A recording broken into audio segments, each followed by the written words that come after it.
Good evening. Oh, we lost her. Well, welcome to A World Awakening. Andrea was just here for a moment and she disappeared. I am sure she will come back to join us. But as we wait for her to connect, I'm going to tell you about tonight's guest.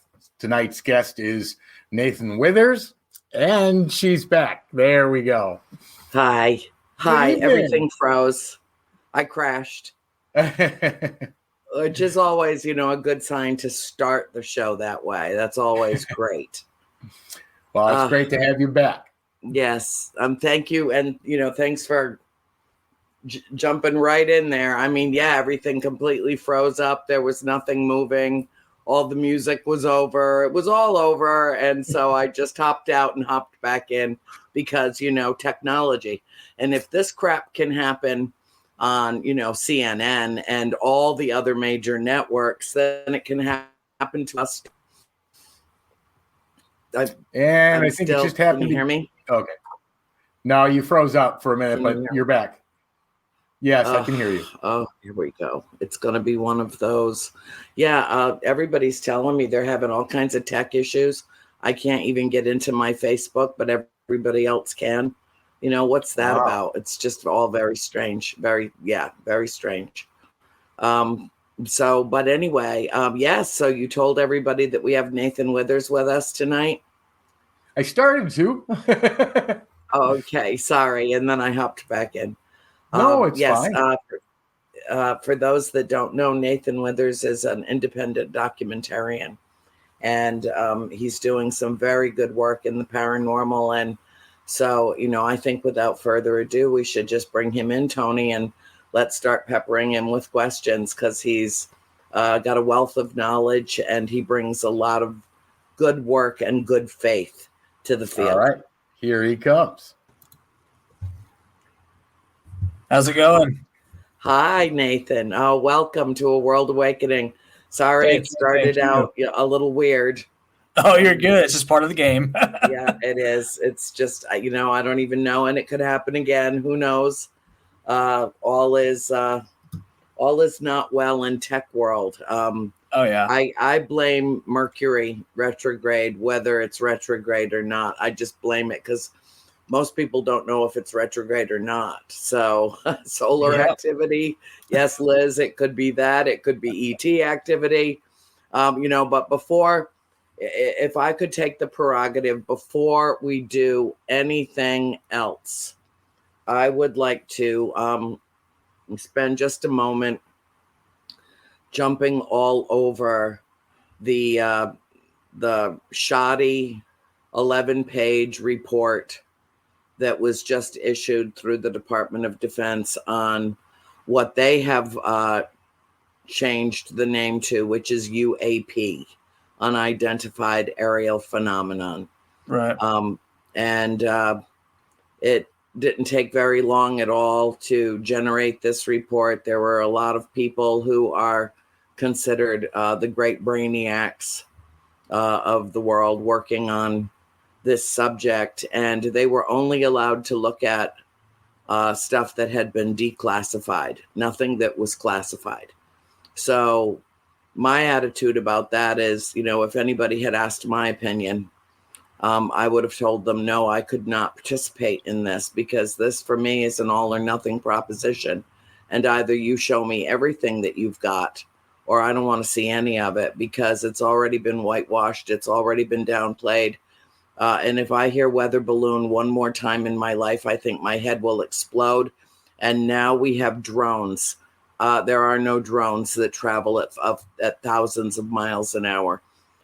That's just, it's just more of the same. It makes me angry, but more than anything, it makes me disappointed that still in 2023 now, we can't deal with this issue as adults. And the general population, not just of this country, but of the world, are still being treated as infants being fed pablum.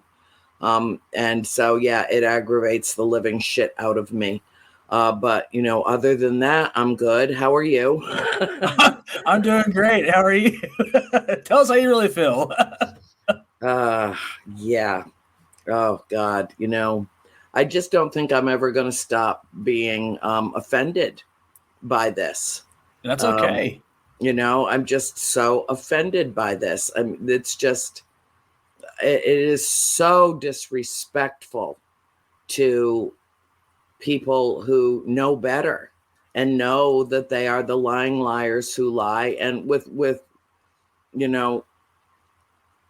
apparently no sense of remorse or any sense of doing, living in bad faith, doing the wrong thing, not disclosing what we already know. And so, it makes me crazy. I just thought that I would mention that if I'm crazy tonight, that's why. It's It's one okay. of many reasons why. But I have coffee and I have my dinky dog. Hold on. Here's my baby. This is my baby. This is my peanut butter cup. And she is the center of my universe and the apple of my eye. I And can't she's pick the my most- dog up. He's too big. Oh, well, Apollo. I've always had, my last dog weighed 130 pounds. And now I have one that weighs 13 pounds. Oh, happy Friday the 13th, baby. Yes, is my baby.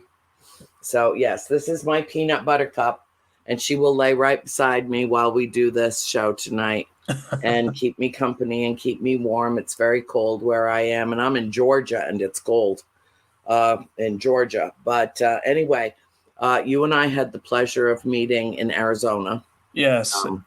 Just a few short months ago, which was absolutely spectacularly beautiful and austere and raw and rugged and wild. And everybody had to do 20, 25 miles an hour because the cows have the right of way.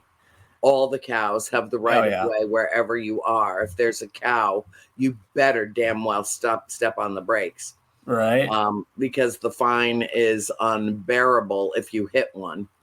And it was a wonderful experience for me and a very healing experience for me. And one of the highlights of it, and Tony was there too. I don't even know if you got to run into him or see him. But No. he If was I'd have there. known that, I would have hugged the guy. I know. He's great. He's so great, my Tony. And he had his family with him. And yeah, he was there for Saturday. But we had a chance to talk. And I was so fascinated by what you do, how you're doing it, that you do it with such passion and are so earnest in your approach to the paranormal and have made things happen out of nothing. Erin, thank you, honey.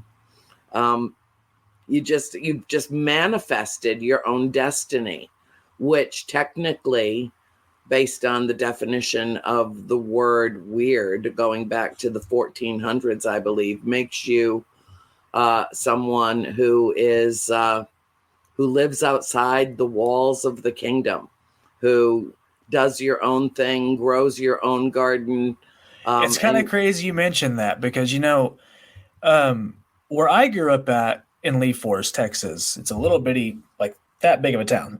And, I was very much the outcast, of my school. I tried to fit in with like the sports and the athletics and all that stuff, which, I did athletics and whatnot, but, sports just was not what I was good at. It just wasn't. I tried things and it just never clicked, and then, one Christmas, my dad, he had bought one of those big VHS cameras, back when those were a big thing. And I remember being so fascinated by it, just how all the buttons and all the just the techness of it, and he would never let me use it ever. Ooh. He would never let me touch it. He would always film the kids on Christmas or birthdays, whatever, the holidays where he would videotape the kids. And, age 9, my cousins would, do like they would like set up like a trampoline and do like wrestling matches outside. They'd have me film it. I would be like their camera broadcasting guy, and I loved it. The first time I ever picked the camera up, it came very natural for me. It was the first thing in my life that I actually did that actually made sense, that I understood, and it was like I knew it. It understood me, and I understood it. Yeah. But age 9, no, hold on a minute. Age 14, there we go. Age 14, my dad approached me and said, "Hey, like, what would you want for your birthday?" Okay, and I honestly had no answer for him. I was like, I don't know. I really have no idea. But after thinking about it for a little bit, I always begged him for that camera. Always begged him for that camera, and he would never do it. And when I finally broke the question, I said, "Hey, I would like that camera for my birthday. That's what I want." And he kind of always was, I don't know. I don't like the idea. So him and my mother talked about it, and one day he dragged me in the living room and said, "Sit down, let's talk." I said, "Okay." He goes, "I'm going to give you this camera, but the minute you break it, I'm breaking your ass." That's what he told me, and I was like, "Okay, fair enough." Yeah. So I literally have invested every ounce of my life, my money, you name it, whatever, into my craft. And that started that day. So, I remember spending my allowance on videotapes, and my dad would intentionally try to sneak in and try to catch me in the act of, disrespecting the camera, like misplacing it or doing something I should be doing with it. But he'd always walk into my room. The camera would be in its box or displayed nicely somewhere with the tapes all in order. And he's like, "Gosh, dang it." And that's how my career, or my passion for film started. And that kind of just, I put the camera down for about 2 years, but then I picked it back up, and then I haven't put it down since. Mm-hmm. But that's kind of how it started. Well, when it's in, there's one film that you should see that's out right now, and it's The Fabelmans by Steven Spielberg. And in a lot of ways, his father was like, no, that's a waste of time. It's a waste of money. It's a waste. And, all this kid wanted to do was make movies, was just fascinated. And he's, I think without argument, certainly one of the greatest directors in the world, and has created some of the most mind-bending memory memory-making films. I mean, where when you think of the movie E.T., you can see a whole series of flashes of the scenes of that film. It's it runs through your mind again. I mean, that is the power of film. And Close Encounters and on, Jaws. Right. I remember, and he did that by teaching himself how to use a video camera. Right. And became this just superstar of filmmaking. Right. Because I firmly believe if you practice something enough, you're going to perfect it. Absolutely. You're going to perfect it. So why don't you tell our viewers what you have already put out into the world, what you plan on putting out into the world, and where the paranormal link came in for you. At what age did this become a priority in terms of expressing your passion? Absolutely. Let's go back to the very beginning. Teenager, I was 17 years old when I had I lied to you. 14 years old, my first experience. But, it's one of those types of things where I can't exactly say I experienced it, because I wasn't sure if I was asleep or I was, awake for it. But I'll tell the story just to kind of get it out there. I call this the haunted belt. That's the name I gave it, was the haunted belt. I remember coming home on Friday night from a track meet that I had during school. And, I had a futon as a bed and, I had my TV on, and I literally took off my belt, threw it on the floor, and I laid down.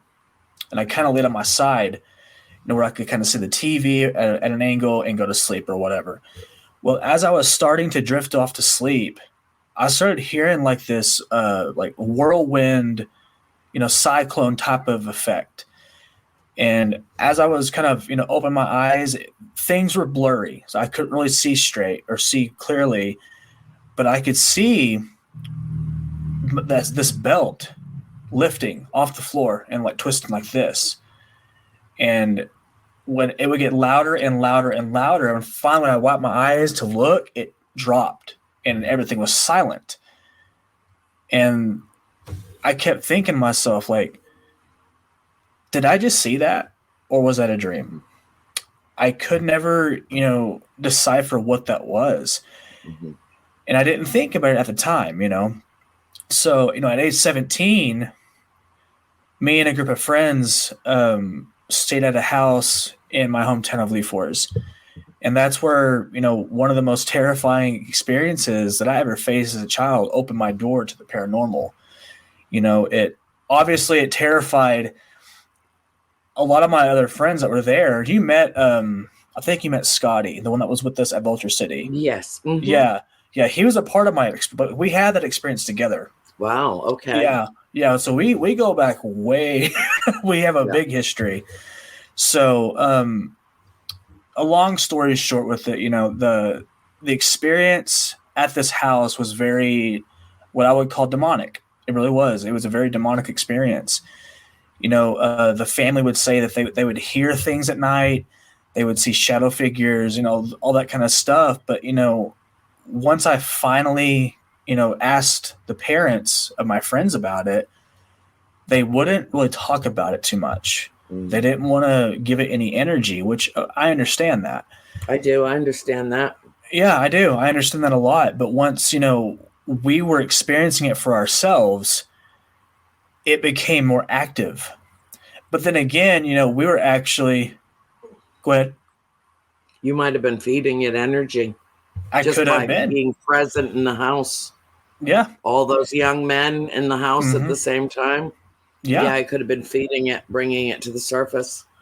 It absolutely could be. But I know one thing's for sure. The experience that scared the hell out of us, and this is the one that made me and Scotty complete believers, and it's what started my path as a filmmaker and a paranormal investigator and kind of put me in that path.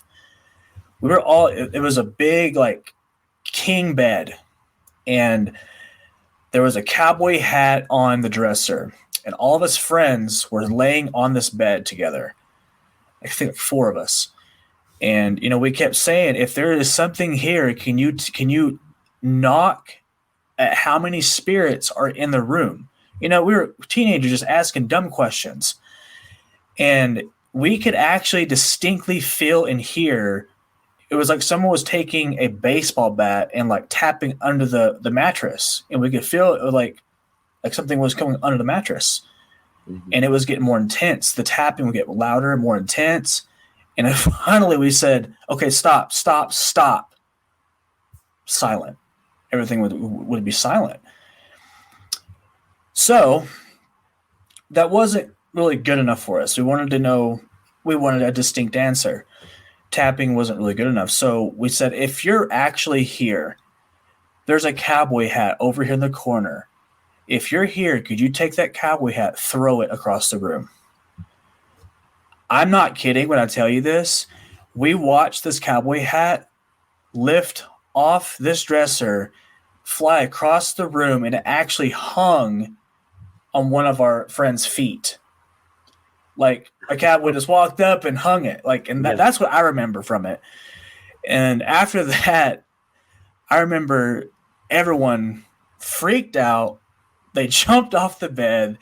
They ran out the door, and Scotty actually was crawling out of the room crying. He's going to kill me for saying that, but He is going to kill you. he's going to kill me.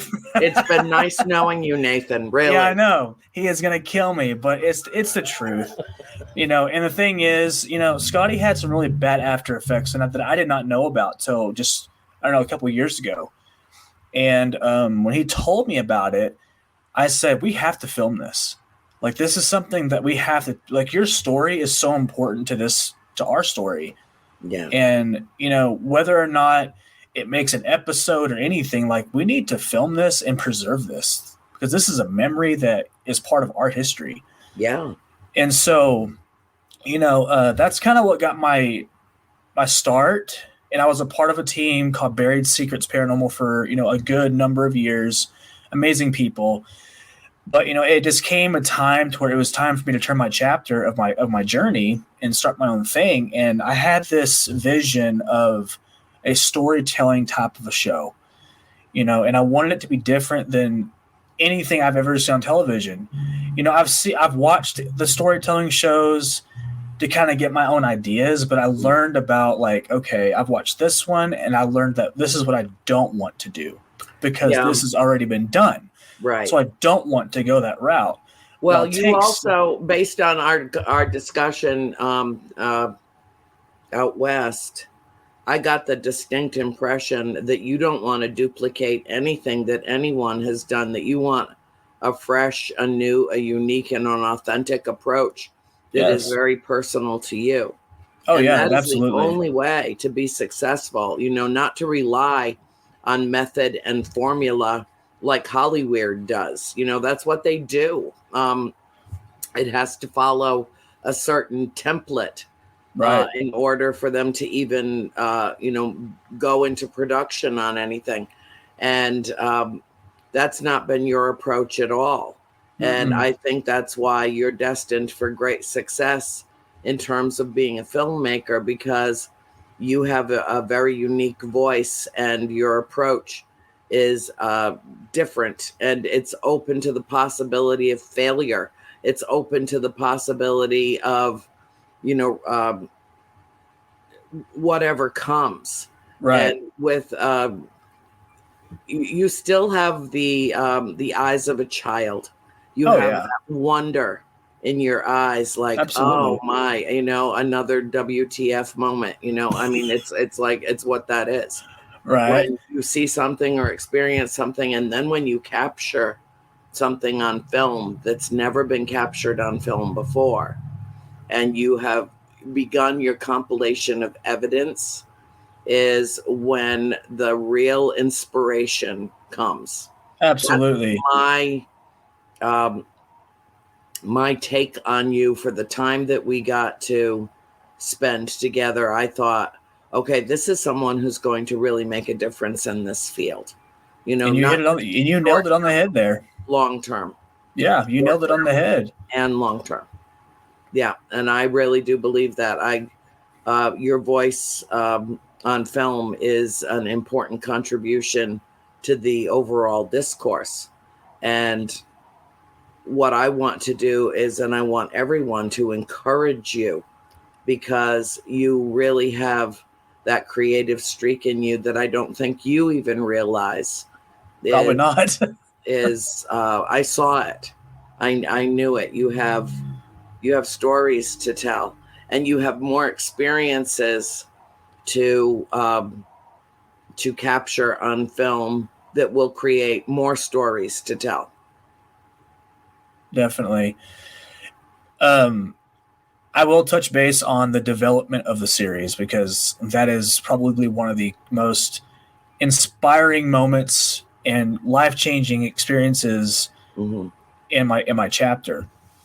I decided one day that I got real bored right here in my room. Actually, I got real bored, and I decided, hey, I'm gonna make a video, just me telling a personal story. Because before I can actually put a show out for myself, I need to put myself out there and risk something of my own before I can risk other people's stories. You know what I mean? And I wanted to see what the feedback would be. So I told a story about my grandmother one of the most profound experiences that I've ever faced in my life. And, you know, it's a gift that I'll always take with me. And, you know, it was like a 5 to 10 minute video. And what I did was I added no like storytelling type shots to tell the story. It was honestly just me talking, and I added sound effects to activate your imagination and theater of the mind. That's all it was. Mm-hmm. And I posted it to my social media, and I was terrified. I didn't know what to expect from it. I said, nah, people are going to look at this and get this crap off Facebook. It's horrible. Get away. That was my attitude at the time, because I didn't know. But I think within like an hour of posting it, I had a friend of mine call me, and he said, hey, I just saw that video that you made. And I said, oh, great. Who commented negatively? What happened? He says, no, dude. He's like, you don't understand. He goes, what you just did is what this field is missing. And I said, okay, I'm listening. He says, honesty, realism. And I went, okay. I mean, you know, I didn't want to answer that because, you know, I don't bash people. I don't want to bash anybody or anything like that. But I said, okay, I mean, okay, I'm listening. And he goes, mm-hmm. You need to keep doing this, because one day you're going to inspire people. You're going to do this, do that. He's like, you need to keep whatever formula you used for this, you need to put it into future projects. I said, okay, I'll keep that in mind for the future.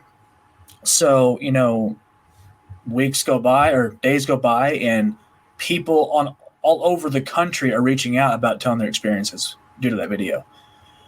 And I was simply mind boggled just because people took a liking to that little video. I was like, it's nothing. It's just a little, it's a YouTube type video, or, you know, just a little beginner video. It wasn't nothing special. But I guess what he was trying to tell me was, it was the fact that I was honest and I put something out there very personal, and it was real. Yeah. You know, and a lot of people can relate to it. And so I decided at that point I was going to make the show. But before I went, this is where the title comes in. This is where the name of the show comes in. Mm-hmm. I went to look at that footage, you know, as I was editing it or whatever. And I had no idea that I literally just sat in front of the camera and I said, my name's Nathan Withers, and this is my paranormal experience. I had no idea I said that. When I said that, I went, whoa, that's it. That's the name. Mm-hmm. That has to be the name of the show. I don't know, something about that name just it caught my attention for some reason. I don't know why. So it's simple, direct, and to the point. Yeah. So it's not fancy. It's not, you know, got any hunters in it. You know. Yeah. It's just, right. You know, I have issues with, you know, quote unquote ghost hunting. In terms of the vernacular, you know, because it sounds so aggressive, and it sounds so alpha male, and it sounds so, it's got a negative connotation, that word hunting anybody, you know, just like I don't like to use the word abducted in terms of our galactic family. You know, I much prefer visitation. I know it's just a matter of semantics, but, you know, not for nothing. You know, could we just be nice to each other? You know, that would be lovely. I don't think that ghosts want to be hunted. I think that spirit wants to communicate. Absolutely. It's incumbent upon us to figure out the process or the methods of doing so without being overtly hostile. You're right. But, you know, when it came down to branching out was a big decision, because, you know, I had been a part of another team for so many years. Yeah. You know, becoming my own person, it was like, okay, you got two options. You can either sink or you can swim. Which way are you going to go? And I said, no, I'm going to swim. I am determined to figure it out on my own. You know, I may have a lot of bumps in the road, but you know what? It's part of learning, and I want to do it. It's what I want. So I had Scotty. He had been begging me for 5 to 6 years, like, "Hey, I want to do it. I want to do something with you. If you start a new show, a new project, I want in. I'm all in." Mm-hmm. You know, and I kept telling him before, like, "Hey, if I do something, I'll let you know." Mm-hmm. And then finally, I said, "Hey, I'm officially branching out. I'm starting my own project, a new series." I was like, "And this is something that I'm very, very serious about. If you want it, you're in all the way. You're not in just a little bit. You're all the way, and you're going to learn production. You're going to learn all the things that I've had to learn, that I'm still learning." Mm-hmm. He says, "Yeah, let's do it." And so then after that came Beth. You met Beth at the Paracon. I did. Yeah, and I investigated with Beth for over 12 years with the same crew. Mm-hmm. And so she became part of my crew as well. And, I learned, the lighting. Lighting was my biggest struggle developing the show. As I started off with the, crappy stuff, but, I learned the basics of it, and I looked at what looked good, what didn't. And, I really, in my own way, I mastered my craft of it.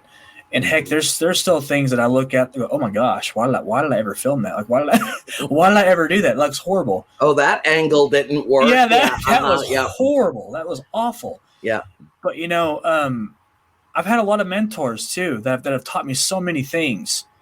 Although I'm self-taught, I've never had anyone tell me how to do anything. But I've been given direction. I've been given tips. And people like yourself have taught me so much. And I take that stuff very seriously. Those are things that I value 100%. And well, the thing is that nobody plucked you from obscurity and said, "Okay, this is the guy we're going to mentor." It's the way that you put yourself out into the world, and how open and loving and pure of heart that you are. Certainly how I found you to be, and Right. Beth as well, that drew me to you. There's this thing in the universe called the law of attraction, and it is an immutable law of the universe, like attracts like. And so when we connected, it was, I don't know, it was just something told me, find out what this man's doing, find out what he's about. And it was your vibration. It was the frequency that you are putting out. It's up here where everything else is pretty much down here, and you are up here. And I thought, okay, all right, he's got something to offer that's of import to this field. And then we started talking, and then we talked some more, and then we talked some more. And I was basically just drawing in your karmic energy, your field, your intentions. Absolutely. Feeling you, I guess, Right. is just the best way to put it. Absolutely. And so, I don't want you, I'm not where I am because I did it alone either. I mean, there are many people who step up to the plate to help me all the time, that I am deeply appreciative of. And so I get it. I understand that you want to extend your thanks to all of these people, but all of these people have come to you for a reason. Oh, absolutely. So it becomes it becomes a simpatico kind of exchange that occurs. So we're learning from you, you're learning from us, and it's that collaboration, that's collection and connection between people that happened for us virtually instantly. Right. So I just, for people who don't know how we met and how it happened, and it was very natural, even though it's supernaturally Right. natural. And it was, there was a sense of permanence to it immediately. Absolutely. That's why you're on this show tonight. I will never forget. When I first had talked to you was after the Conjuring movie had come out. Yes. And I remember reaching out to you, and I was so thrilled and excited about that movie. And then when I finally found you on Facebook, I said, I'm reaching out to her. I really like this movie. It absolutely spoke to me on so many levels. And, the way it was presented and how your family's story was portrayed, it really hit me here. Mm-hmm. So, I was like, if she responds, great. If she doesn't, I understand. And shockingly, you responded. You said, hey, give me a call. Let's talk sometime. I said, okay. And I remember our conversation was, it was very brief. It was like 10 minutes or something like that. But I remember I said, one day we're going to meet. We're going to have coffee. Yep. We're going to eat breakfast together. Yep. And next thing you know, we wake up and there we are. Yep. Ultra City. And when we got in the car, you're going to laugh at this, by the way. We got in the car, and I remember Scotty and Beth are sitting there, and they go, "What? Why is your face looking like that for? Like, you look like you're just..." And I went, "Y'all, I just met fucking Andrea Perrin.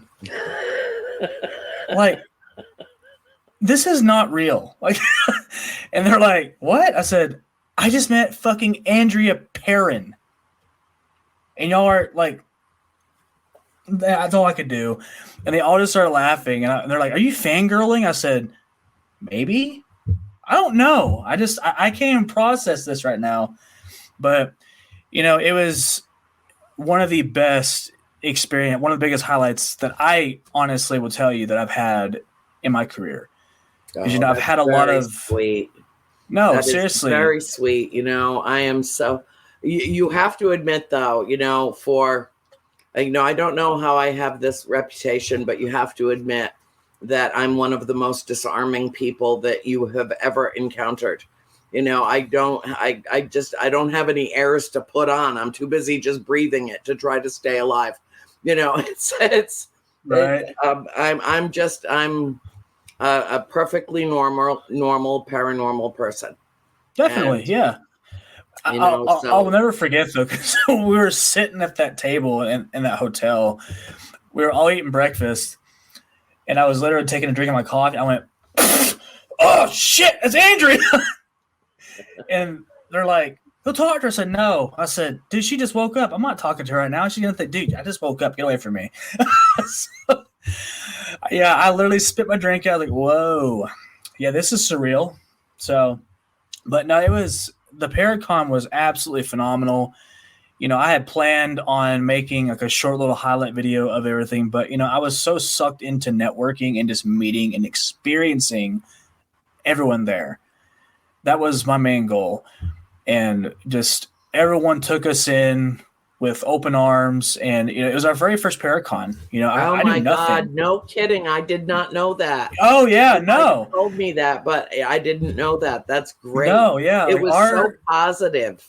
Yeah, it was so uplifting. It was inspiring. It was, I had so many friends that were there. Tony, when Tony showed up, oh my God, I came out of my, lost it because I hadn't seen him in a while. And then we saw each other again, like not long afterwards in Laughlin, Nevada for Starworks, which was phenomenal too. But it was a real meeting of the minds of very positive people for the most part. Oh, absolutely. There's always a few, that don't quite fit in, or a little bit misfits among misfits. Right. We know that, but for the most part of it. Yeah, I would. It is. It's an eclectic mix of people for sure. But overall, I thought that it was a phenomenal event in every sense of that word. Yes, ma'am. I really, really. And there was nothing comfortable about it. It was hot as hell. Oh, it was very hot. Cold at night. The desert living is, I'm not, I love to go to the desert. I could never live in the desert. Right. I could never live in the desert. Never. Yeah. But will science prove paranormal events in the future? Yes, Lisa Marie. Oh, the namesake of the woman that we lost today. I don't know. You're seeing the question as well, Nathan. Yes, ma'am. I do believe my answer to that is absolutely yes. That my answer to that, and even if you had asked me that a year ago, and Nathan, I want you to respond to that question as well.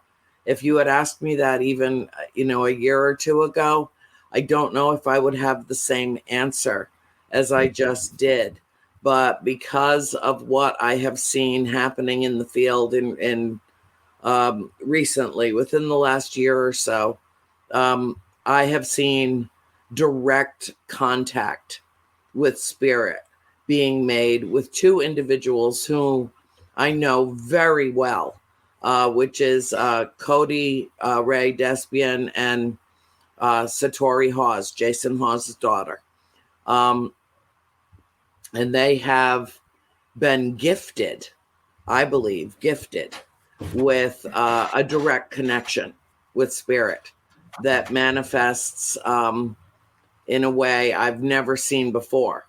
And if that's happening, and it is, I have seen it repeatedly with my own eyes, and it is the most beautiful, beautiful thing I have ever seen occur.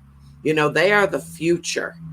Cody and Satori are the future of paranormal investigation and exploration.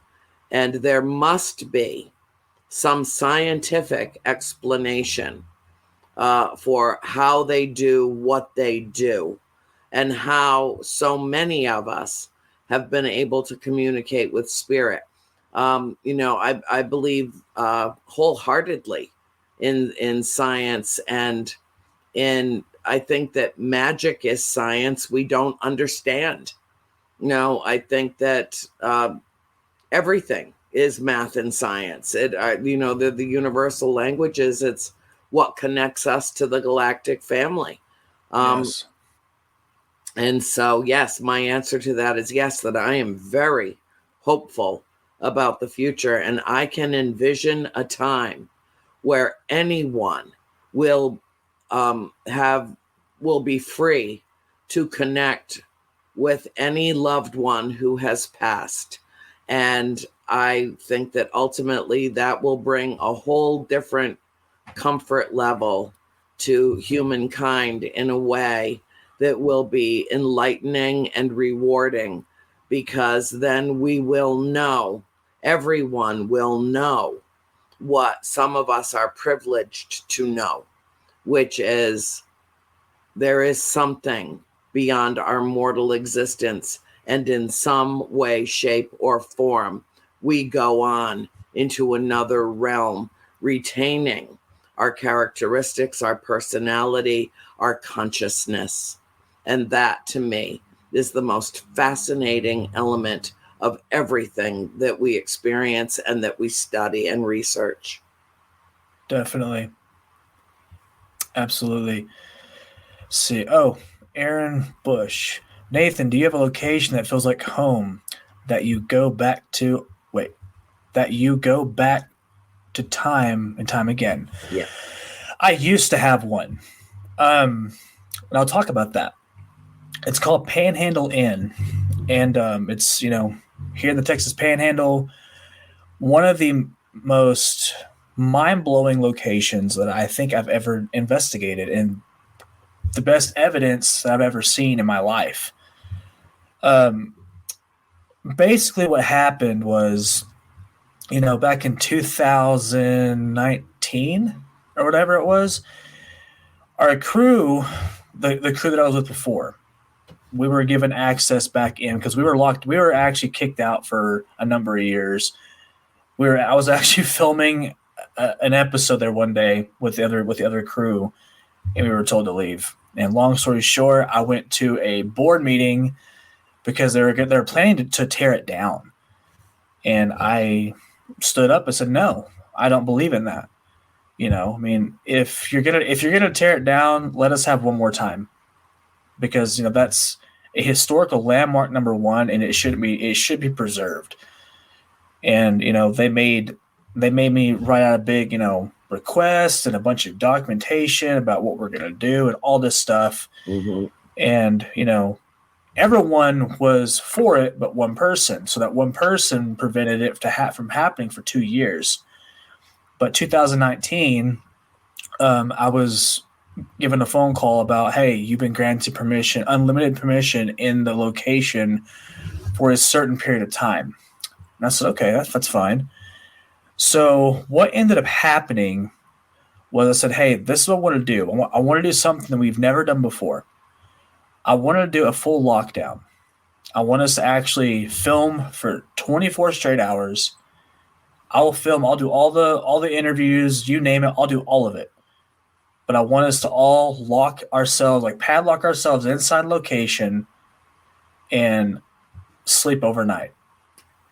So we did this, and it was challenging because I had never done nothing like that before. I had seen it on the television shows or whatever, but I've never actually done it. And that's something that I've always wanted to experience. And so whenever we were doing this, I was filming upstairs, and the upstairs area is very hollow. Like every wall is you can see through it. You can snap your finger and hear it all the way down the hallway. Mm-hmm. That's how hollow it was. Well, I remember we were filming a Halloween special. It was supposed to be for Halloween, and I had a mic set on me. I had a camera guy filming me, and I kept messing stuff up. The normal shit. Take two. Whatever. But for about 20 minutes, I was talking, trying to figure out what I wanted to do, this and that. And I noticed that, my crew hadn't even said nothing to me. So I said, hey, let's go ahead and cut the cameras. Let's go downstairs, see what the crew wants to do, if they want to go eat or take a break, whatever. So I go downstairs, and all 4 of my people that were down there was like, as if they were pale white, as if they had seen like the devil or something.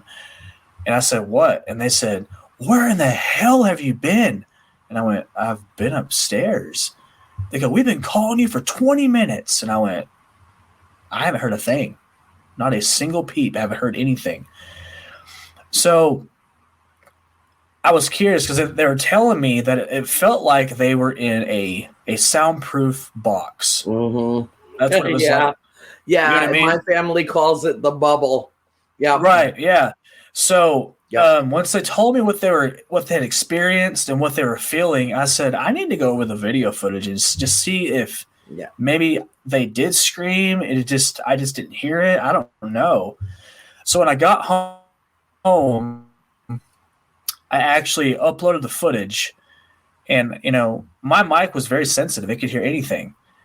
It did not pick up their voices at all, but it picked up a train that was 4 miles down the road. Very bizarre. So let's fast forward 3 weeks later. Or no, I'm sorry, not 3 weeks. So that was when the deal happened. Let's fast forward a few hours later. There we go.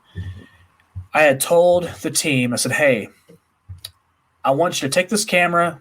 I want you to film the whole place. They said, why? I said, because I want everything filmed. I mean, whether we capture anything or not, I want it all documented. So they did. We went to another location. They stayed at the hotel and filmed and did their thing. Well, now, 3 weeks later, this video was posted on our group Facebook page at the time, and the lady that was on there, I'm not gonna say her name, but what she had said was, "Holy shit, do you see this?" And I didn't see anything. I was like, "What am I looking for?" And they all said, "Oh my God, the floor! Look at the floor!" I don't know what it was, but she's doing this. She hasn't moved, and she's just kind of doing this number here. The entire hallway floor like levitates, does like this wave. And when I saw the footage, I was floored. No pun intended. Yep. Yeah, I was floored. I was like, what the hell is that? So I'm studying the footage as I'm going along with it. And the more I studied it, you could actually see on the door frames, as this wave was passing, it was casting a shadow on the walls. And I'm like, okay, if this was something explainable, if the floor was to in some way lift it up, right, or levitate it, it would have completely caved in, no questions asked. This floor didn't do that. So when I made the film, I said, hey, to add credibilism to this part, I want to go back and try and debunk this. Try to find an explanation for what this could be. And we went to the hotel again, me and the other lady that was there, and the entire floor is like, it's in a bad condition, lack of a better term. There's no way the floor would have waved like that. But the Panhandle Inn is also a location that I feel like linked me to the other side. I felt like that was the location that the paranormal chose me. One of the other experiences that I faced was very personal. I was on a Facebook Live or something. It's been several years ago, but we had a motion sensor at the end of the hallway, and it kept going off. And one of the investigators that I was with at the time said, "Hey, go and make sure there's no cars going by to cause that thing to go off or whatever." Set it, yeah. You have to rule those things out. Yeah, and you absolutely. Don't know until you've got it placed. Yeah, and so I said, "Sure." I start walking in the hall. It goes off again, but it stays lit. And I thought, okay, that's probably my vibrations setting it off. No big deal. Well, I get right to that device, and I feel hands grab my shirt and throw me into the next room. My feet went off the floor, and I was on the other side of the room. The team freaks out, jumps up, comes to my rescue, basically. My phone is on the other side of the hallway. I am completely thrown into an abandoned bathroom. And I'm crawling out like, oh my God, what has happened? And to me, did it scare me? Absolutely it did. But at the same time, I had a lot of questions of why. Why did this happen to me? And I knew we were going to come back. So I said, hey, I want to investigate this again. I'm prepared for it. I'm going to open myself up to it because I want to know what it is and why it did this. When we came back, I felt like I was surrounded by so many people. And it wasn't like it wasn't an evil thing, but it was very, there was something darker that was there. Mm-hmm. So it sounds to me like you were being protected by spirits. Yeah. And the thing was, whatever it was, it actually pushed me into the wall again. Like it shoved me, and it's on camera. Like you see me fall back into a wall, and of course, freaks me out. I call it off. I'm done with the session. But 2 weeks later, they go back to the same location. I go there for like a few hours because I had to go to work the next day. So I didn't get to finish the session out. Now, I know you've heard of the Ovilus device, right? Mm-hmm, they use on the television shows, whatever. They have one of those. And, this word database only has a certain amount of words that come with it. And they were referencing the people or too much people in the room. They hadn't even talked about my name or anything about me. But on video and audio, you hear it say Nate, sorry. And they're in the same exact spot where I was pushed twice. And when I saw the footage, I said, wow, this is intelligent. Something just without even, there's no questions that were asked about me, but yet it said Nate, sorry. Mm-hmm. Now, is it a spirit that was there at one time in life?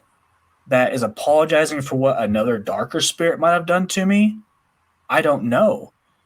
But somewhere along those lines, something connected with me, Mm-hmm.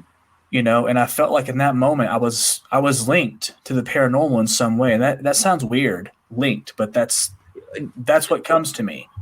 Let me ask you, did you ever have, even in childhood to your recollection, did you ever have a near-death experience? Mm-mm. No? Oh, man. Okay, so it's something else. And you probably got some intuitive gifts that you were born with. I mean, you do have, I sensed with you that you had the ability, that you had some psychic ability, that you had some, that you were a seer, that they wanted to make themselves known through you. Does that make sense? Yes, it does. Okay. Yeah, absolutely. And I agree with you. There have been some, personal experiences that I have faced in life that have absolutely proven to me without a shadow of a doubt that what I have seen is authentic, it's real, and it's a gift. It's something that no one can ever take from me. And one of those experiences was my grandmother. She was not a believer in the paranormal. She believed in angels and demons. That's all she believed in. She was by the Bible. But angels and demons are paranormal. Right, I know, but she was like, I don't think people are stuck on this earth. That's Right. what her belief was. No, I'm sure her approach was through her religious indoctrination. Absolutely. And when she found out that I was, in the paranormal when I first started, she kind of like laughed it off as a joke, but not like making fun of, just picking on and, whatever, good comedy out of it. And when I told her that I was starting to become very serious with it, she basically told me, she says, whatever you do, I'm going to support you. I know I give you a lot of crap about it, but in the end, if it's what you love to do, I'm going to support you. And as she's going to her kitchen, her little motor scooter, because she was like 84, 85, and she turns around real fast and she says, I'll tell you what, I'll make you a deal. She's like, when I die, I will come back and show you myself in spirit form in my prime, when I was in my prime. And I was like, all right, well, whatever. I thought nothing of it. I really didn't. And as time passed, she got real sick, very sick. And, when she passed away, I didn't get to say goodbye to her. So I was not at closure. Matter of fact, it threw me into a very dark place. And when I finally, when I saw her on her deathbed, basically, it was not something I wanted to remember her by any means. And at my house one night, I was laying in bed, and my TV, it kept going static. And this TV is like one of those old school televisions, Mm-hmm. And I was trying to like get the remote to turn it back to a channel or whatever, and it kept going to static. And I kept thinking, okay, is there something wrong to the TV or whatever? And finally, it just shut off. I was like, what the crap? So, I lean up in bed. I don't get out of bed at all, but I lean up. And as soon as I lean up, the TV turns right back on and it stays on static. But my bedroom door, it opens up very slowly. And I'm thinking to myself, okay, this is starting to get a little strange because I don't investigate my house. I don't allow this stuff in my house. I just don't. Mm-hmm. And I start seeing this like little pea-sized ball of light start to float in my room. And I'm watching it very cautiously. I'm kind of on guard because I don't know what this thing's going to do. And I see it grow, and then it like manifests into like this weird hologramish type of a thing. And I start to see this figure of a woman start to manifest. And once I seen the face, I knew exactly who it was. Yeah. and she manifested as a person. It wasn't a hologram at that point. It was a complete person, but she had a white like aura glow around her. Mm-hmm. You could tell she was a person, but she wasn't there. Yeah. And I couldn't hear what she was saying, but I could read her lips. She said, "Here I am. I told you I'd come and visit you." She goes, "God has sent me to you for one specific reason. Because all this depression, all this pain you're feeling, he has sent me here to take it from you. Because he doesn't want you to continue to live in this situation." She touches my arm, and I could feel it. It was a very warm touch, and it's really hard to process what I'm seeing at this moment. And so as she's touching me, I'm like, oh my gosh, I can actually feel her. Like, she's a spirit. I'm actually feeling her presence right now, like as someone's touching me in real life, in like our reality. And so she goes, "I want you to know that you need to stop worrying about me. You need to become a man, live your life, do what you love to do, and that's it, and let go."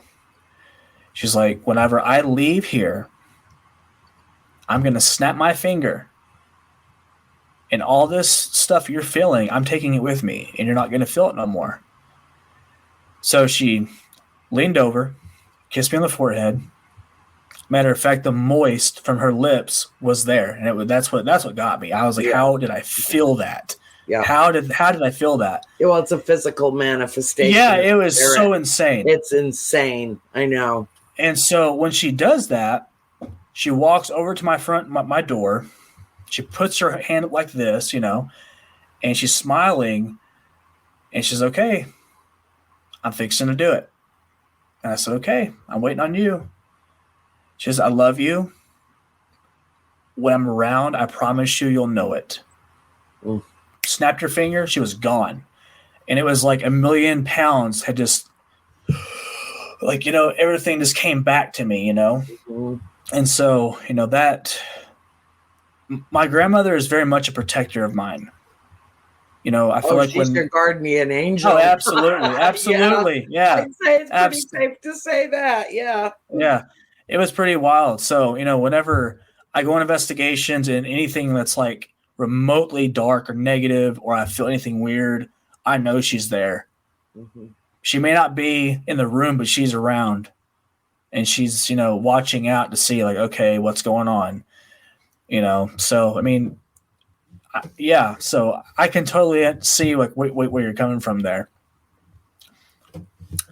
Yeah. But well, Cody's watching the show tonight. I don't know if he and Satori hopped in late, but I just want them to know I've been bragging on them because it is my privilege and my pleasure to love them, and I've known them since they were kids, little kids. Yeah. And I just look at that man. I just love that man.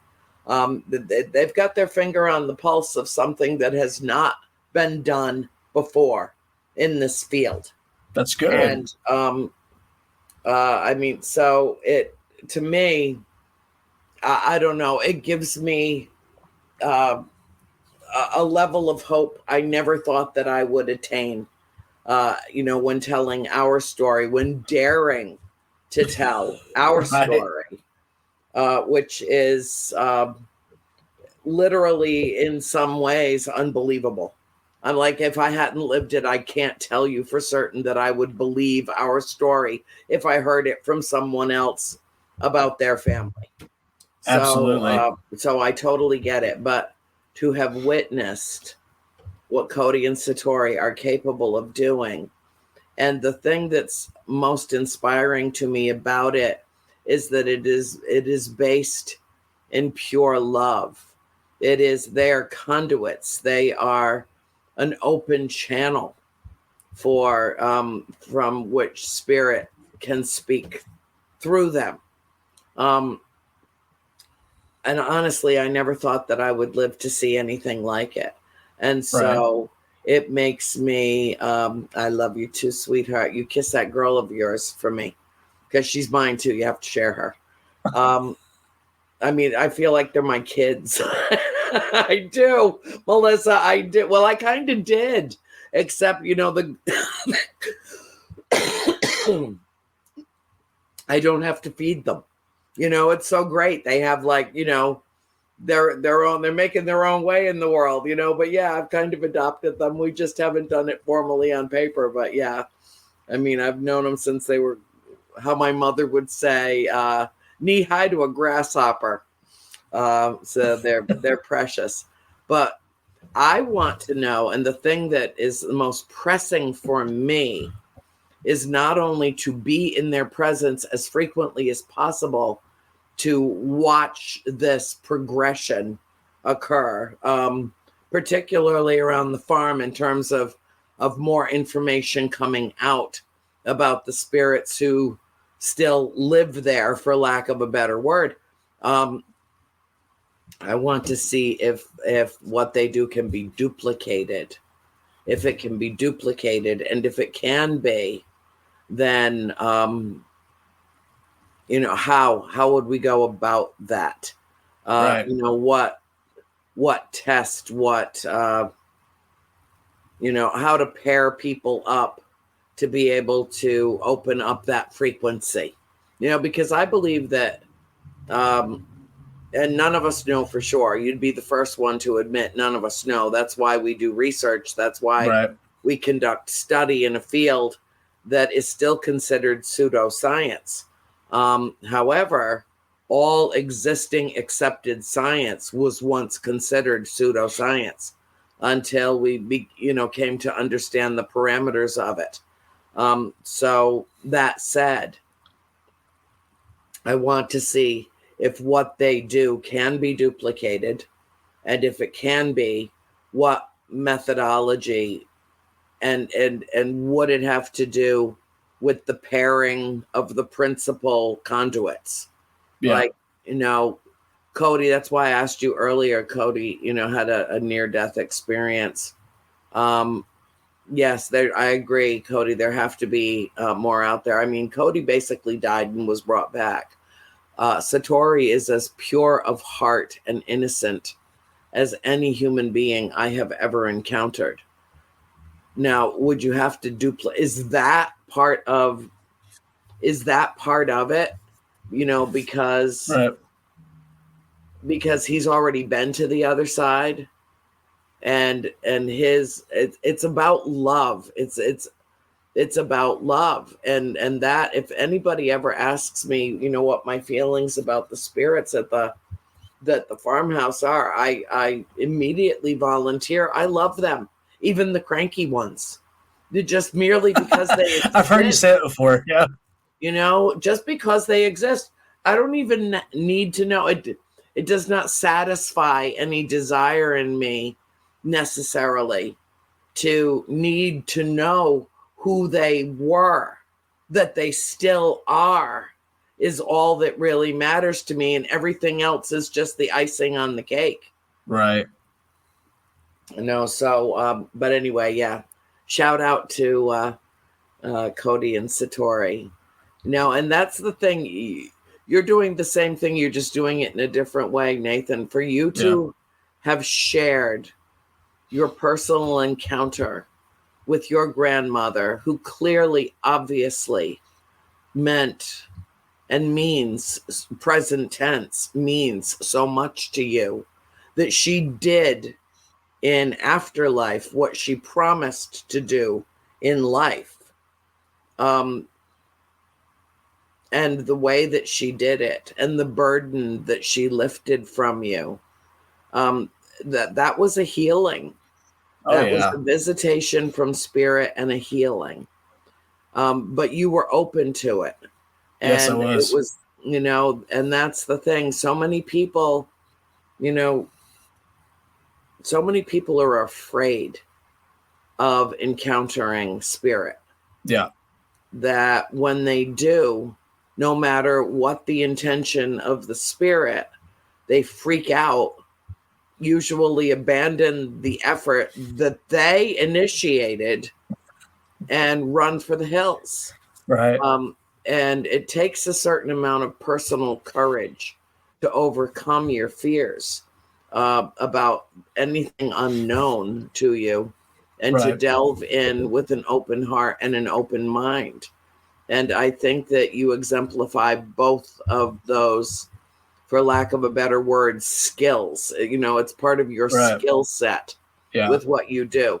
You've not only learned to master the technology around what you do, but you've also left yourself open to have these experiences, emotionally open to them, and then willing to share that with people regardless of the risk of condemnation.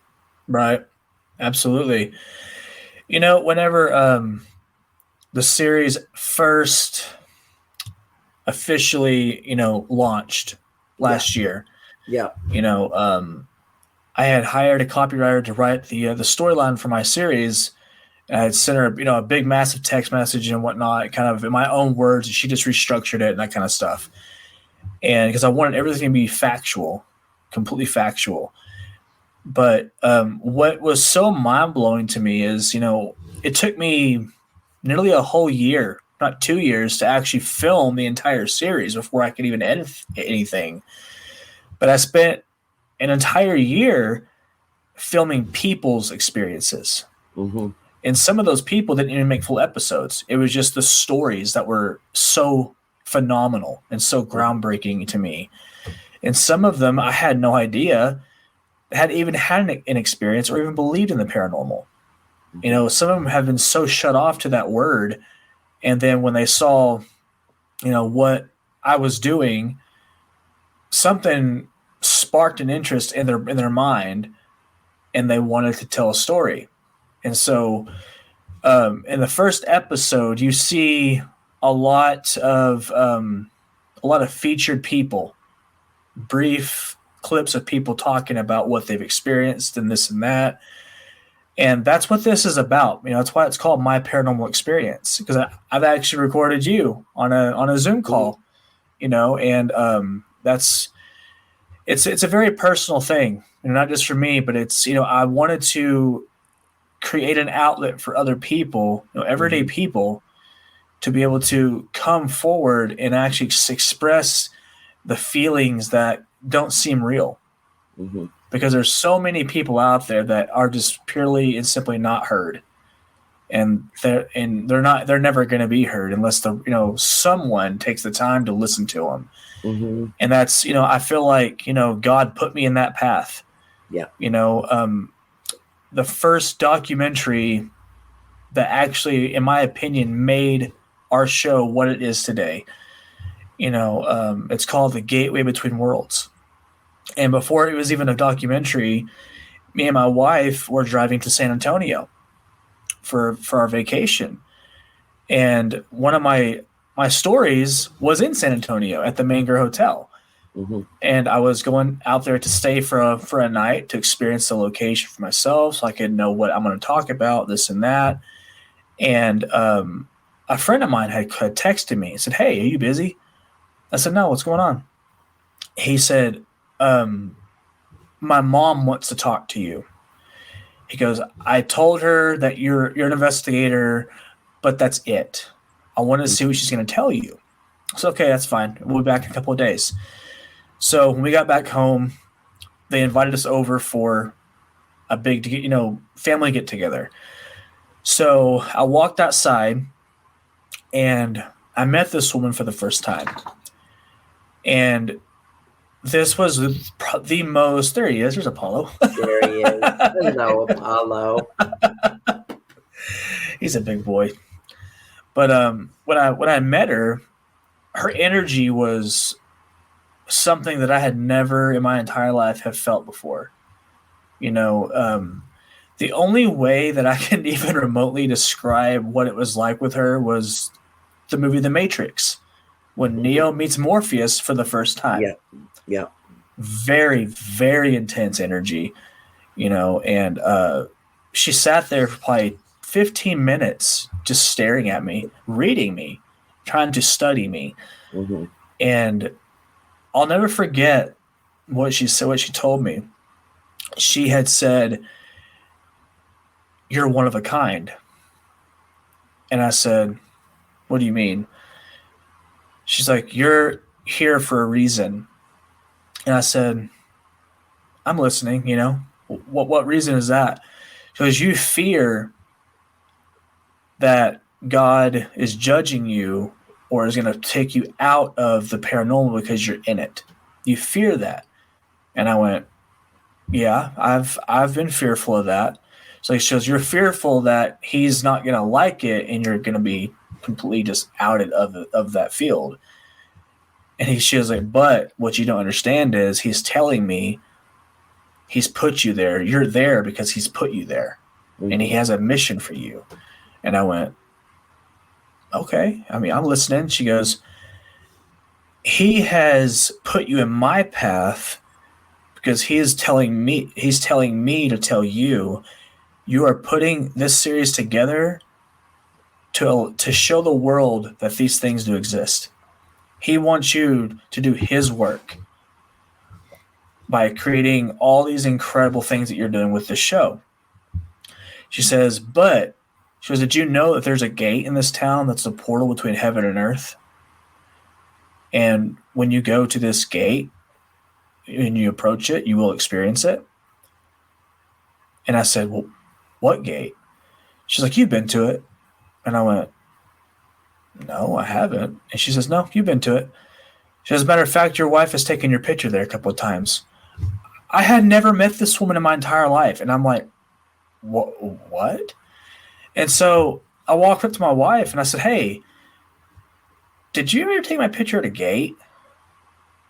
And she's like, "Not that I'm aware of." And she's like, "Wait a second." She's like, "Yes, I did." I said, "When?" She's like, "It was a couple of years ago when you're trying to take pictures for your series and get all these promotional pictures done."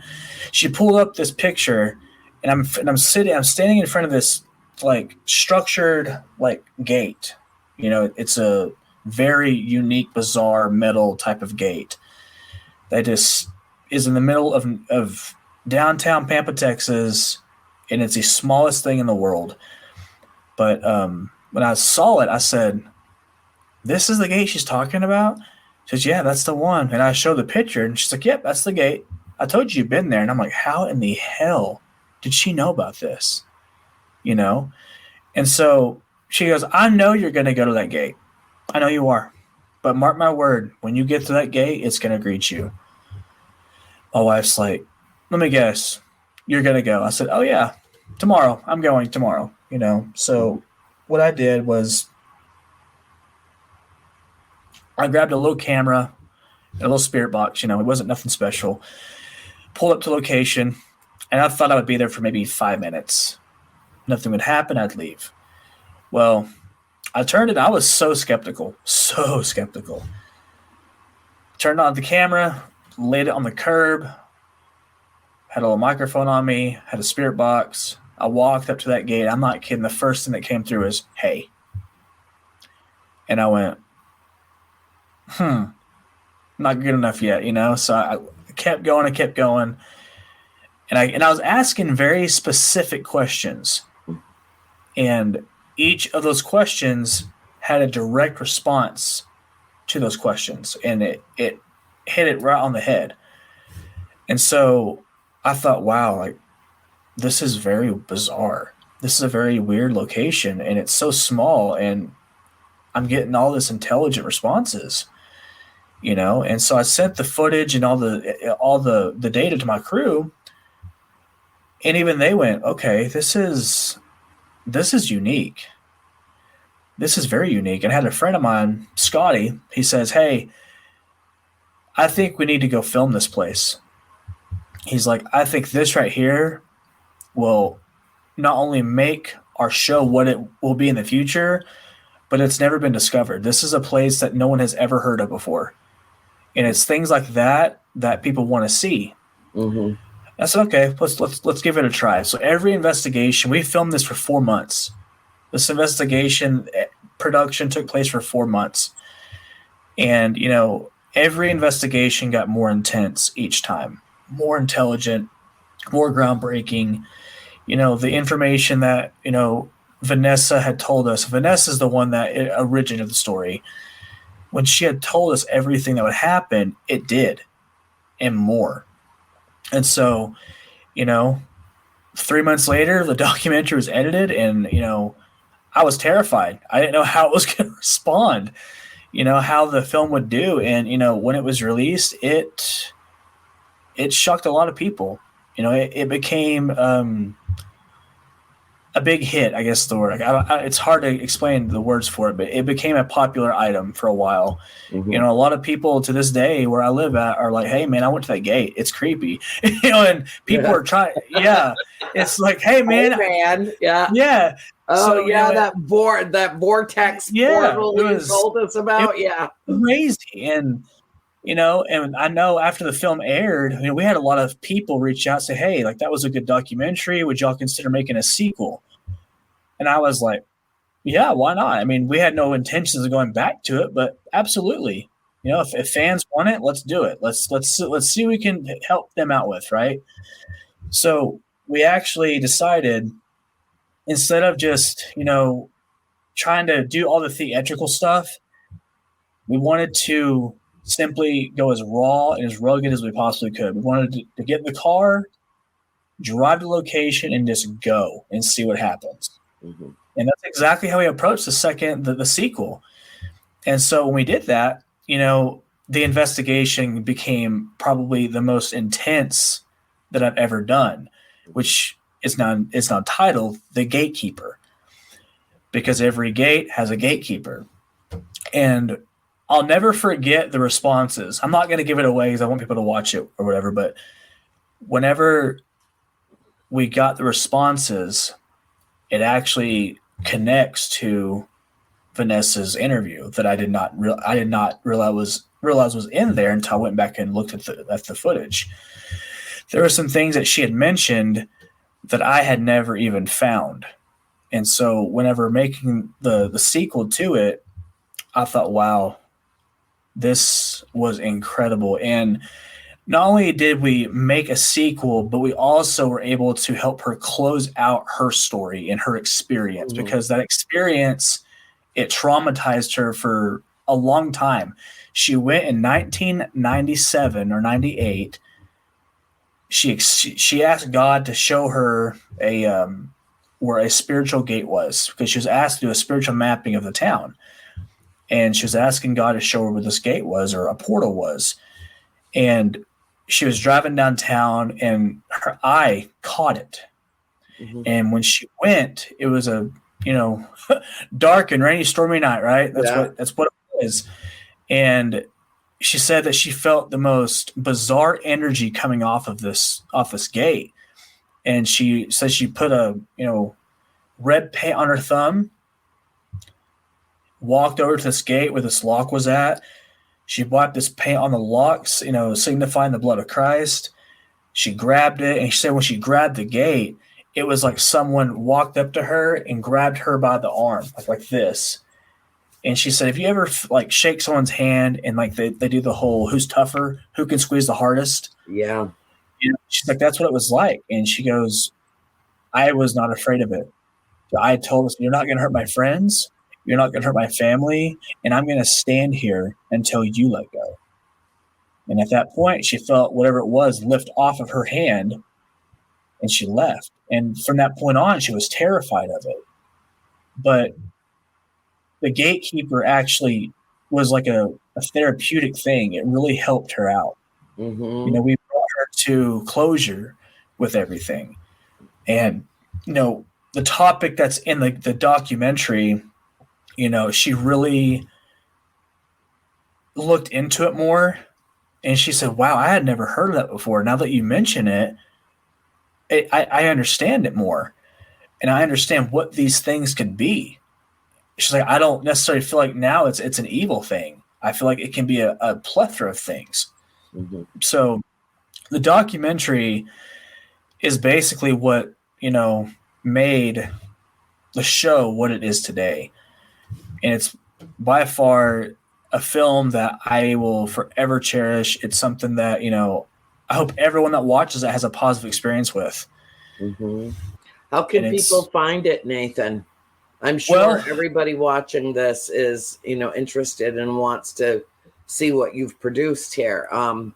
And I know that Tony had connected a bunch of your links to the show. Is that included in there? Yes. Well, no, not the documentary. The documentary can be found on scarednetwork.tv. You can get it on Fire TV, the App Store, or the website. Okay. It is on VOD, video on demand. But the series is currently on YouTube and the Spirit channel on Roku. Okay. And so, but I'm extremely honored and privileged and, very thankful to be as far as I've gotten with everything. Because you could have asked me 10 years ago if you thought I would be where I'm at, and I would have told you no. Mm-hmm. There's no way. Yeah. I'm my own worst enemy when it comes to my own stuff. But at the end of the day, all creative people are. Yeah. Don't think it's just you. I can't even stand watching myself on. I can't. Oh, I can't. It's like, oh my God. Why didn't somebody tell me that I'm an old hag and, to use some base makeup for Christ's sake? It's like, I can't stand it. I can't, and I know it's not about how I look. It's about the message. But, there's a real part of me that wishes that I was 20 years younger and 30 pounds thinner before I ever started making all these friggin' documentaries. Because, there's just that little bit of ego. It's like, oh my God, they waited too late until I was this. Now, and but I will tell you, I have watched everything you've ever been in, and it's incredible stuff. Like whenever I saw the deal about I think it's called The Haunting or I don't know what it's called, Hauntings or something. Idea. Yeah, I don't remember what it was called. I've done so many shows. I was so excited because it was like a 4-part series about The Conjuring and Annabelle Poltergeist and a bunch of stuff. And I was, oh my God, Andrea's in this. I have to watch this show. And then I find out it's in the UK and Canada. And I was like, yep, I'm out of luck there. Yeah, no, it's all right. It'll make its way around the globe. They always do. There's a bunch of stuff on in the UK right now that's on A&E, I believe. A&E UK. Right. And then there's also... there's this big channel up in Canada that, they've got something I worked really hard on. I was really proud of, and nobody in the United States has picked it up yet. I don't know if they, why they would have anything against Canadians. They did a great job. Dream Productions out of Toronto. They were fabulous. But it was one of my best efforts. But you'll get to see it or not. I'll send you a copy of it. I can do that without. I'll find it. I'll find it and send it to you. But Aaron Bush just said Nathan's energy is a very shiny yellow. Is that good or bad? Yeah, no, that's very good. Yes. Oh, okay. How are you reading? How are you reading her? Have you got the chat box, the chat room open? Yeah, I've got it's on my screen right here. Oh, okay. See, I don't have that. Erin's part of my own brain. I've got Erin and Greta and Lynn Ann Bowling. I mean, these 3 women run my freaking life. I'm telling you, they do. They do. Like 10 minutes before we came on tonight, I call Erin. I'm like, Erin, why can't I find my Facebook page on Facebook? Why is everything else except my page coming up? She's like, I don't know. Hold on. Let me check. She hops on the computer. She navigates. I'm like, share the show. Share the show as me because I can't get into my own Facebook. That's so crazy. I did see one other comment. It said, it says, Nathan, what's your show on? I will go ahead and just retell that right now. Yes. our series, My Paranormal Experience, is currently streaming on Daniel Clay's, his YouTube channel, the Spirit channel on Roku or Roku TV, and the documentary, The Gateway Between Worlds, is on VOD, video on demand, on the scaretnetwork.tv. You can get that on Fire TV, Roku, all the platforms or the website. But matter of fact, Daniel's YouTube just aired an episode about 30 minutes ago. So I'm very excited about it. And, just seeing the response that our show has made over the last couple of days or last week or so has been off the charts. It's been amazing. I'm very shocked to see the responses because, like I said, I'm my own worst critic. I think, it's never good enough for anybody or no one's going to like it. But, I'm very honored and blessed that people have taken a liking to it. Just the fact that it's the term good enough, it's incredible. Man, I'm honored to be a part of this field. I'm not going nowhere. Yeah, it's pretty great. It really is. And the thing that's so great about it is I enjoy the people, and we're a very, very eclectic mix of people that are deeply ingrained in paranormal everything. Really, it's like, soup to nuts, more nuts than soup. But it is, it's marvelous to meet so many different individuals that frankly have so many different gifts. It's amazing. I know Chip Coffey, he's like one of the, in terms of being psychic mediums, he's in the upper echelon of the upper echelon in the world. And I've got both of his numbers in my phone. I have pinch me moments too. Right. I do, that I can call him literally any time of the day or night and he will answer the phone. And he knows the same is for me. And he has helped me come to terms with so much, especially after the loss of my sister, April. That was the big thing for me in my life. I've suffered losses, but nothing like losing April.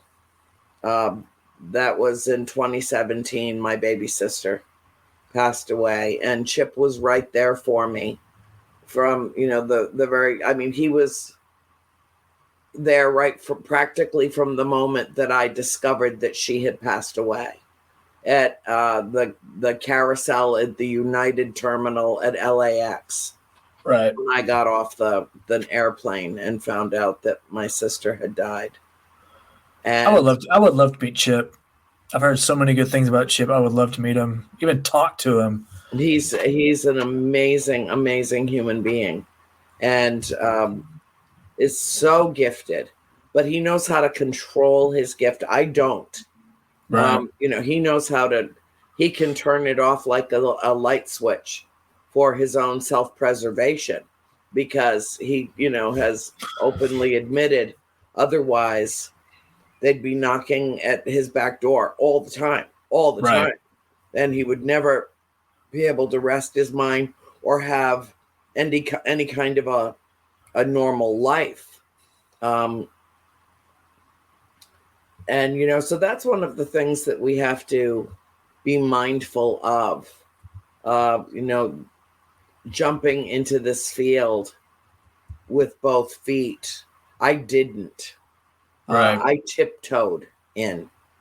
I wrote our story based on my family's recollections, entirely on my family's recollections, and chronicled the events as we had experienced them. And I never knew what was going to come of it. I just knew that it was imperative that I tell our story.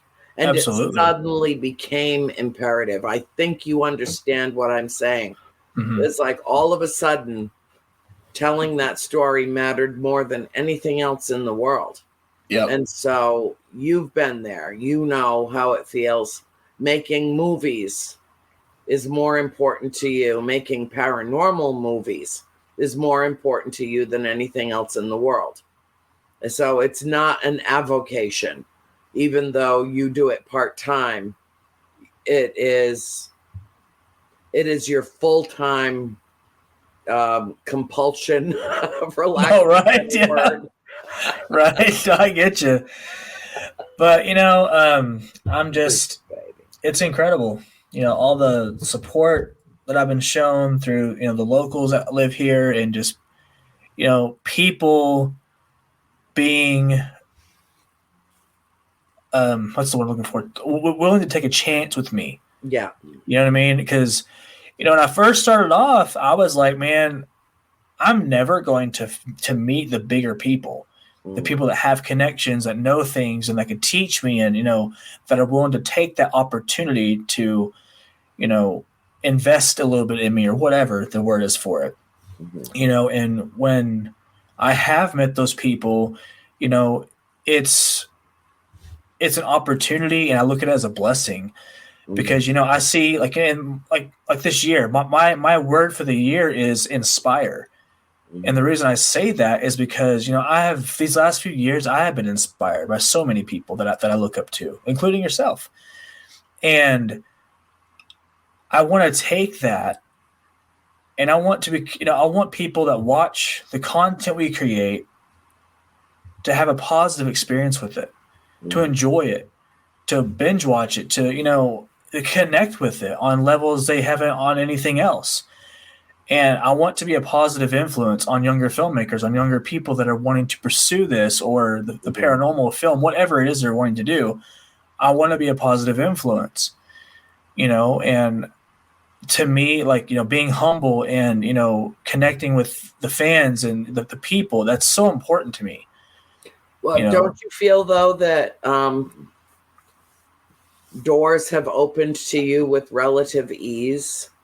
You didn't have to really go hunting for, searching for people to step up and assist you, that it just happened very naturally. I know it did with us. I know. Absolutely. I don't want this to sound like bad. It's hard to explain this, but I'm just going to say it. I think the reason why is, people that I've talked to, like the bigger name people or whatever, that have taken a liking to me, is because I'm not afraid to reach out and talk and have a conversation. There's people out there that probably just are too afraid because they're afraid of being pushed away, which I'm right there with you. I really am. But at the same time, I'm not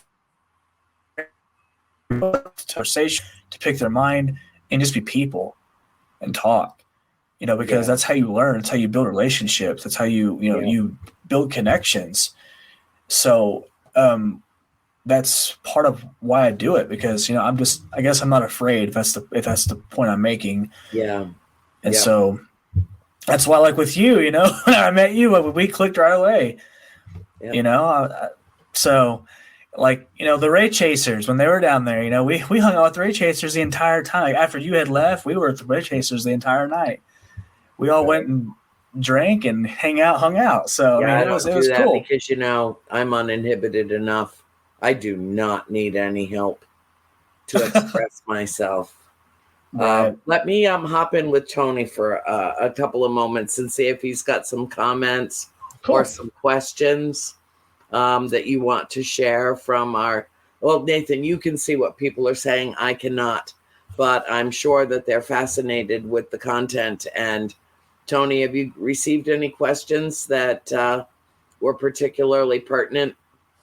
Well, the ones that I did see come through that were actual questions for Nathan, I've already posted, but lots of comments about things that he's been saying. But I have a question for him. I mean, I know after we're coming up on 13 years of paranormal investigation, and as you go through, your interests begin to change about what you're trying to look for or what you're trying to understand. So I'm curious what your next steps are. What's your path down the paranormal? That something you'd like to experience or understand better or film, and be able to show, people how this works. What do you think that next step for you is from a perspective of filming? Well, that's a good question. You got me on that one. As far as the paranormal goes, I'm very new when it comes to gear, like the investigative gear. And when it comes to research, I'm not the best at that either. I would love to learn, the correct way of, researching, pulling archive to, tell a story in a much better narrative. And I'm not saying that my narrative isn't good, but it can be a lot better in some aspects. And I will tell anyone, you can improve your work. You can. Absolutely. You can see what you got and you can improve it, make it better. Because there's been things that I've looked at on my past stuff and I'm like, the history was good. Like, don't get me wrong, but if I could have done this or that, it could have been twice as better. Understanding the paranormal gear, like the higher tech gear that people use. We're very basic with what we use. We stick to the basics. But if I were to step out of my comfort zone and start using like the bigger tech gear, I would want to understand what it is, what its main objective is, and like what's its purpose. That way I can collect the data and understand what we're looking for and what we're trying to capture with that and how does it work. Yeah, and that makes perfect sense. Yes. As I know a lot of our gear, some gear, so all the stuff that's out there, you can have false positives with that. And I'm very aware of that. And the evidence that we've captured, can I 100% say that any of our captures are paranormal 100%? Absolutely not. I don't know. I will say this from personal experience, my body is the biggest device, 100% validation.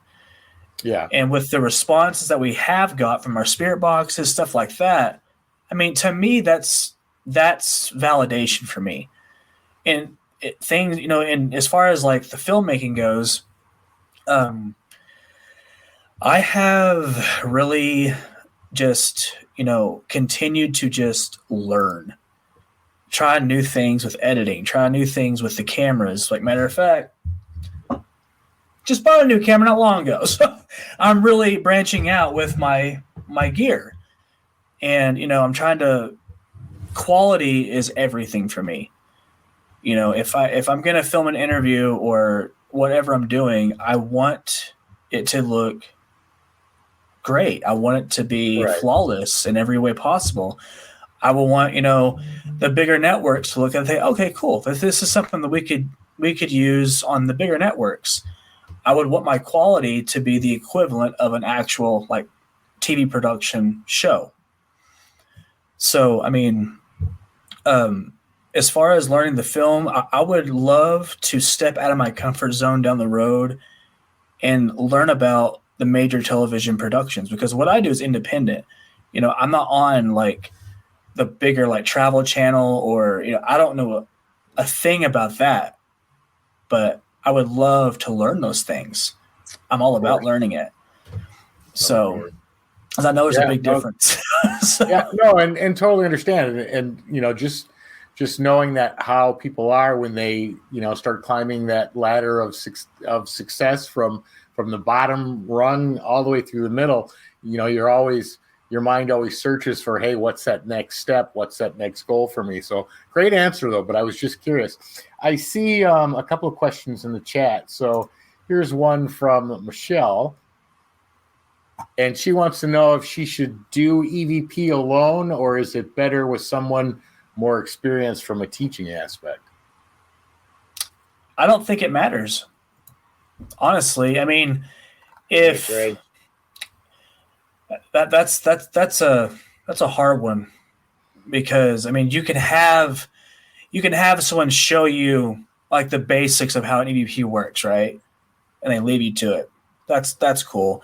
But as far as like you opening yourself up to an EVP session, you could use your phone as a device for voice recording. Yeah. And you can easily, what I would do is this: open your voice memo or a voice recorder up, ask a question, anything you want to ask, allow 10 seconds of a pause before you ask the next question. If there's anything in that gap that you left, you may have a spirit voice, or you may not. Who knows?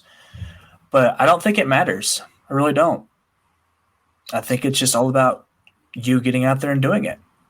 And I think too, in terms of, based on my experience, your intention matters to spirit. One of the things that most blew my mind recently was having a spirit session with Cody and Satori, and all the spirits started kind of forcing their way in at once. They all had something to say. And Satori's like, okay, settle down. How many of you, it's okay. And how many words? And they had identified that I was in the room, spelled my name out. And she's like, okay, what's your message? You having a message for Andrea? What's the message? How many words?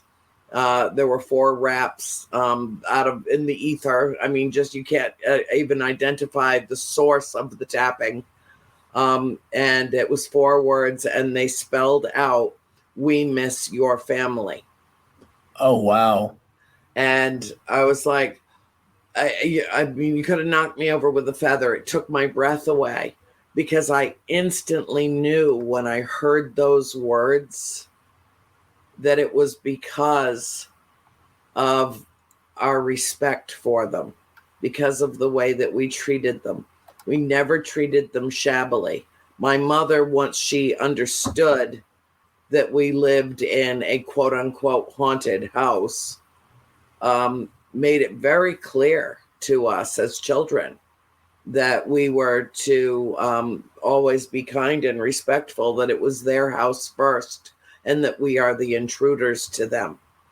Yeah. And so to acknowledge them and be gracious and be kind, or if something happens that was very frightening, to go to her or to come to me, which they did.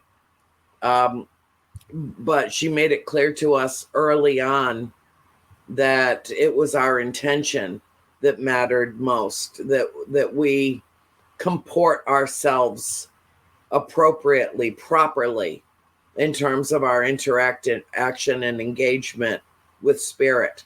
And I swear to you, that's why they said what they said. We miss your family, because there have been people that have gone through that house that have treated them shabbily and disrespectfully.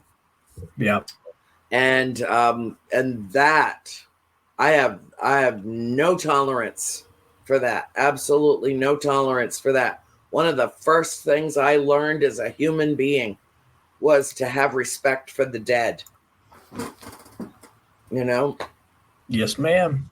So true. I'm sorry, go ahead, Nathan. I see a question from Aaron Bush again up here. It says, Nathan, do you have a favorite way of grounding and protecting your energy before going on an investigation? The only way I can describe that is, I set my limits on what I'm willing to open myself up to. Because I feel like if you open too many doors to something, you may not be able to close that door. So, I just set my limits on what I'm going to open myself up to. And of course, I pray before and after investigations, and I make sure to tell the spirits that we connect with that they're to stay where they're at all times. They cannot follow me home. And I agree with what Andrea said, disrespecting spirits. We don't do that. We don't taunt. We simply arrive to a location and allow that building or the location to talk to us if it wants to. Yeah. Yeah. And that's how provocation is never okay. No, to it's not. provoke is never okay. It's not. And, I know for a fact, and I know some very, very high profile investigators who have made the mistake of not listening to me when I tell them going into that farmhouse where I grew up, woe be unto you if you provoke in this house. There will be ramifications. There will be consequences. Woe be unto you. Listen to me. Do not provoke in the house. And so while I'm there with them, everything's fine and they're perfectly lovely. And then when I leave, they fall back into their own habits and pay the consequences for it. So yeah, I've been there and I've done that. And I can't believe 2 hours went by this fast. We've been given our countdown to, Right. it's the hook in like 2 minutes. I know off stage, you always have to keep a hook ready for me off stage, always. But Nathan, no, really, it's true. Nathan, we very much appreciate you coming onto the show and sharing so much of your personal, even intimate stories of your encounters and being so willing to share yourself the way that you have. I am sure that our viewers were as touched and taken by it as we are. Tony is somebody that you need to know. The two of you need to connect, because definitely, absolutely. If you want somebody to teach you, to help you, to guide you, I can't think of anybody better than Tony Rathman to fill that. I don't think it's a void, but he can round out your. He's got some technology he's working with. I'll let him. We don't have time, but I'll let him tell you how he's moved forward with his team. So I order the two of you to love each other and to be friends and to sounds great. Group hug. There you go. Right. No, I initiate the new bromance tonight. But I want to thank you, Tony, and I would both like to thank you from our hearts for joining us on A World Awakening. You have been a delight and, may I say, an inspiration to us all. Well, thank you. I appreciate that. Be sure to follow me on my Facebook page as well as our series page, My Paranormal Experience. We are trying really hard this year to kind of build our following, our fan base, mm-hmm. and for all of you guys to join the journey with us. Mm-hmm. Excellent. And I'm sure that they will. And all you have to do is click on the archive link on Andrea Perrin YouTube or on KGRA, and all that information will pop right up. Just like how Grandma gave you the little, the fingers. There you go. There it is. Yep. Well, once again, giving you a message. I have been honored and privileged to be on this podcast. I've been following it for years. Thank you. I am very, very thankful, and hopefully in the future we can have the entire crew on here to hang out for 2 hours. It would be great, Tony. Yeah. I think that's a great idea. We'll do that. We'll get the whole crew on. We can make them fit in these little squares. We can absolutely. Yep. So thank you all for joining us tonight on A World Awakening, and we'll close out the show with the best advice I could ever give anyone on the planet Earth. Be the light you seek. Good night, everyone.